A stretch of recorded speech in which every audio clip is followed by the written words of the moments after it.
Well, in a previous video, we reviewed how to create a grid document in Photoshop from scratch. And in this video, we're going to take a quick look at how to do it by downloading a template file from the 960.gs website. So we're in Photoshop now. Let's hop over to the web, and here I am on the 960.gs site. You'll notice in the upper left corner here we have a download option. And this includes a whole bunch of template files that we can use in different programs to speed up the process of using a 960 grid system.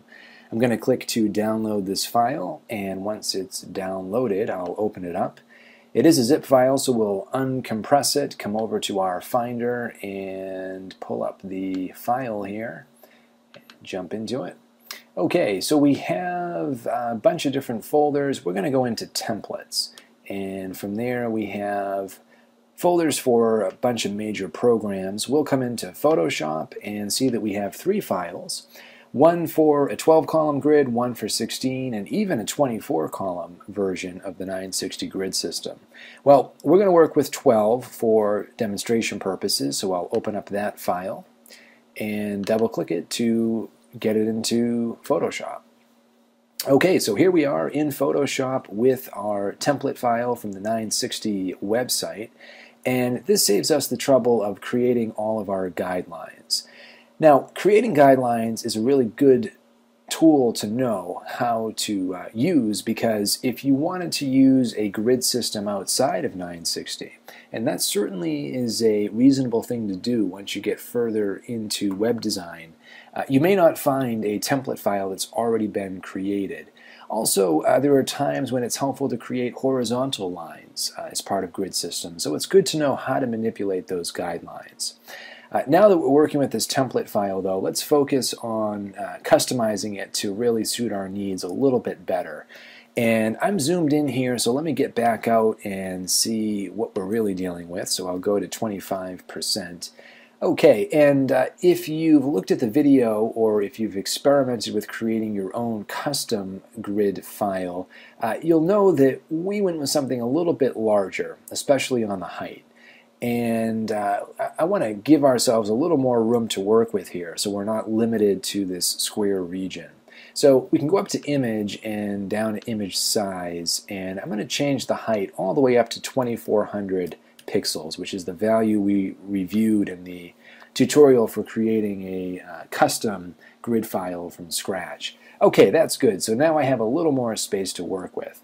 You'll notice also, compared to our custom file, that we don't have a whole lot of room on either side, just a little bit more than the 960 width that the grid system provides. I find it helpful to have a little extra space, though, so we can have a better sense of how our design looks when it's resting inside of a browser, where it's almost certain to have a little extra padding on either side of the design.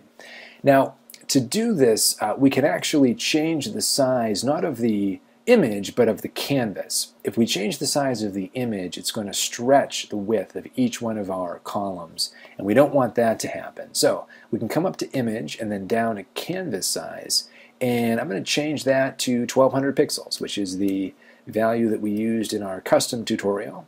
Click OK. And now we have a little space on either side, which better replicates what happens when our design is sitting inside of a browser.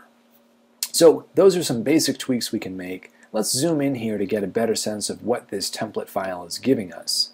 And you can see as we zoom in here that not only do we have guidelines for each column, but in between the gutters, and remember there are 20 pixels between the left gutter and then the right gutter on the other side, we have an additional guideline right down the center. So at the 10 pixel mark in between, we have this additional guideline. And that simply provides us another point where we can fix items that we are creating as we build out our wireframes. This isn't necessary as long as we have guidelines for our columns, but it may be helpful to have. The other thing that this template gives us is a visual indication of the columns, which again we may or may not want. If we wanted to turn it off, we could simply change the visibility setting here for the 12-column grid layer in our layers window. So I'll click that to turn it off. and now we just see our guidelines. Let me zoom back out here to 25%. So there we have a file quite a bit like the one that we created from scratch with some extra guidelines built in. You'll notice on either side it's also giving us the guidelines at the beginning and end positions, and that creates that 10 pixel gutter on either side, which can be helpful to think about as well. But remember, we're really just focused on 940 pixels across for our design. So that's some basics on working with the template file from 960.gs. Remember, in creating our wireframes, we can either use this template file or whip up a file from scratch. Either way is just fine. And we'll review the particulars on actually creating wireframes in a follow-up video.